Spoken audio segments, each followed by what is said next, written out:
je vais vous dire quelques mots sur les contrats russes. Car en effet, cette affaire est une affaire gigogne. Et il est heureux, voyez-vous, je me permets cette incidence, que le Sénat existe.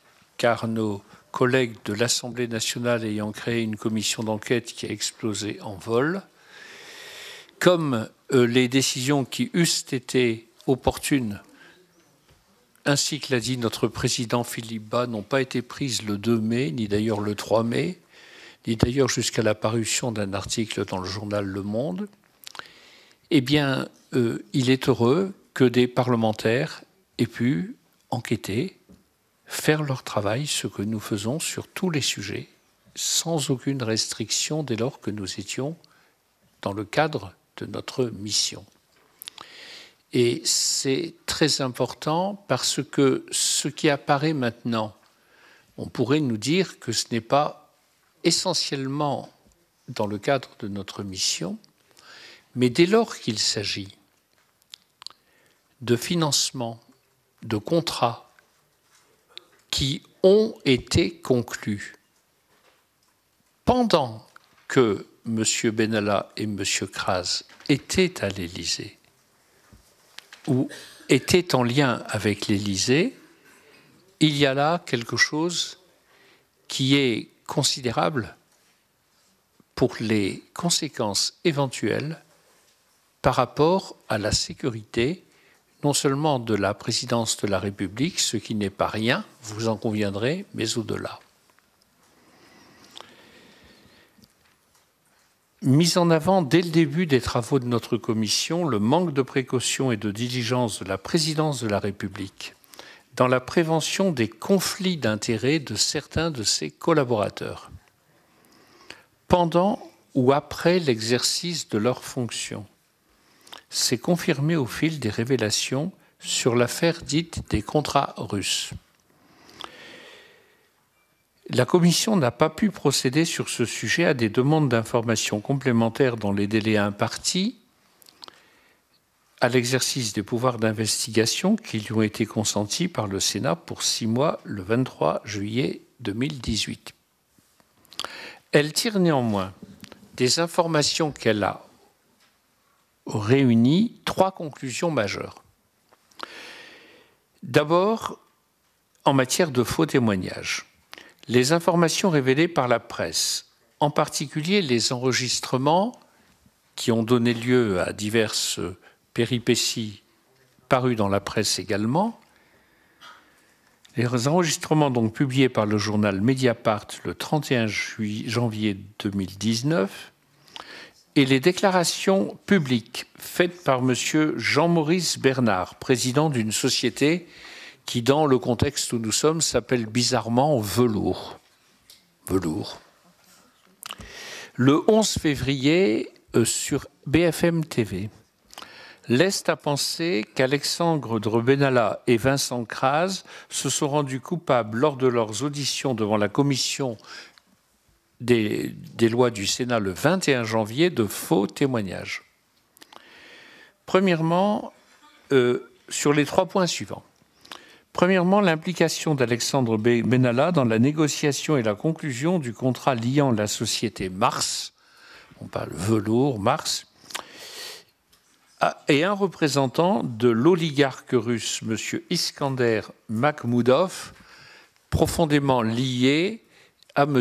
Poutine. D'ailleurs, comme l'a dit, je crois que c'est notre président ce matin, il y a peu d'oligarques russes qui ne soient pas liés à M. Poutine. Deuxième point, l'engagement des négociations en vue de la conclusion de ce contrat dès le mois de mars 2018. J'attire l'attention, mesdames et messieurs, sur cette date. Dès le mois de mars 2018. Alors que Alexandre Benalla et Vincent Kras étaient encore en fonction à l'Élysée. Troisièmement, l'implication de Vincent Kras dans la reprise du contrat à compter d'octobre 2018 par une nouvelle société dont il nous a dit, qui s'appelle, je crois, France Close Protection, en français dans le texte, dont M. Kras nous a dit que c'était par une coïncidence qu'elle avait été créée le jour où l'autre avait été fermée, justement à la même adresse. Ce que nous avons écouté avec attention, comme toujours. Deuxième point, j'ai dit 3 conclusions majeures, ça c'est la première conclusion. Deuxième conclusion, les révélations sur l'affaire des contrats russes tendent à établir l'existence de conflits d'intérêts majeurs. L'implication de M. Alexandre Benalla et de M. Vincent Graz dans la négociation et la conclusion d'activités de nature privée, qui plus est pour le compte de sociétés appartenant à des intérêts étrangers puissants. Donc, adjoint au chef de cabinet qui négocie avec une société des intérêts financiers liés directement à un État étranger et au plus haut niveau de cet État étranger, constituerait non seulement une faute déontologique majeure pour les intéressés, mais également un risque pour la présidence de la République et pour notre République. Il ne fait en effet nul doute que les relations indirectes entretenues avec un oligarque russe par un proche collaborateur du chef de l'État directement impliqué, on l'a vu, dans la sécurité de la présidence de la République et d'un réserviste du commandement militaire du Palais de l'Élysée exerçant une responsabilité d'encadrement serait de nature, en raison de la dépendance financière qu'elles impliquent, à affecter la sécurité du chef de l'État et les intérêts de notre pays.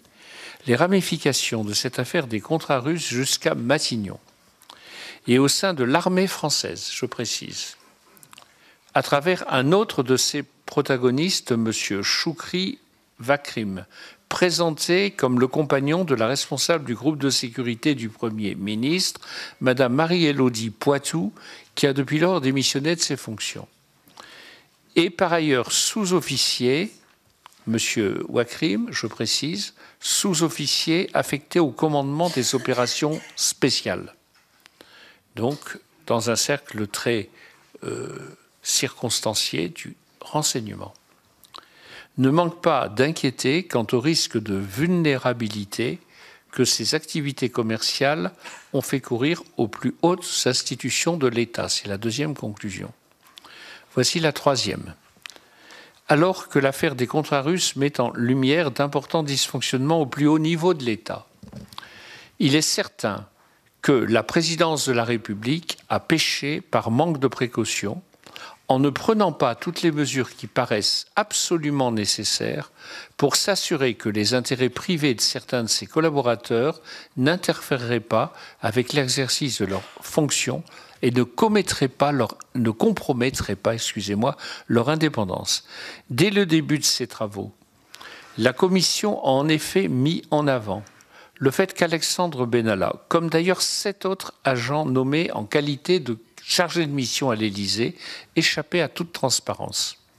Alors même qu'ils exerçaient des missions importantes ainsi qu'une influence certaine sur la réflexion et les décisions du chef de l'État, ces chargés de mission, employés au sein du cabinet de la présidence de la République, n'ont pas rempli, n'ont pas déposé de déclaration d'intérêt ni de déclaration patrimoniale, au mépris de l'article 11 de la loi du 11 octobre 2013 relative à la transparence de la vie publique, qui s'applique évidemment à l'ensemble des collaborateurs du président de la République, au sein du cabinet en tout cas. L'affaire dite des contrats russes atteste des conséquences d'une telle négligence. Le fait qu'il n'ait été demandé à Alexandre Benalla de respecter ses obligations de déclaration, qu'il n'ait pas été demandé à Alexandre Benalla de respecter ses obligations de déclaration, a privé l'Élysée de la possibilité de bénéficier des prérogatives de la haute autorité pour la transparence de la vie publique afin d'enquêter sur d'éventuels conflits d'intérêts et permettre, en cas de déclaration mensongère ou de déclaration incomplète sur des intérêts privés et sur des intérêts privés produisant des contrats dont les sommes sont parues, les montants sont parus dans la presse, et chacun a vu que c'était loin d'être négligeable. Donc la haute autorité n'a pas pu enquêter, ni même statuer sur ces questions. Voilà pour la question des contrats russes.